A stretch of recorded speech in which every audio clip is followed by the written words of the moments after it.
Aprile, Cosa suoni? Sei sono il cantante. Alessandro Stellano basso. Vincenzo Di Girolamo alla chitarra. Antonio Cavasso pianoforte. Ciro Cioto alla batteria.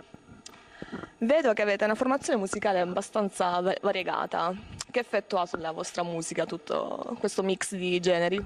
Diciamo che il fatto di provenire da background musicali diversi crea una sorta di alchimia molto, molto particolare che è alla base appunto del progetto April Fools, e penso sia la caratteristica che più ci caratterizza appunto.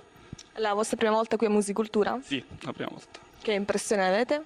Per il momento siamo abbastanza stanchi. Un po' di stress? Adesso sì, un po' di stress per il clima viaggio. molto accogliente sicuramente, quindi penso che ci sono le premesse per fare un'ottima esibizione. E il nome, da dove arriva questo April Fools? Che significa? Diciamo che è un insieme di aneddoti. April Fools, che pesce d'aprile sarebbe in inglese, il cognome di Gabriele è Aprile, quindi era un gioco di parole. Ah, ecco. Poi Fools significa anche sfigati, quindi noi ci siamo autocitati, insomma. Vi identificate in questo... Sì, sì. Però non è stata una cosa facile, sono vari tentativi. È stato difficile, tra un nome così particolare è stato abbastanza difficile in effetti, però insomma, Abbastanza originali allora. sì, sicuramente.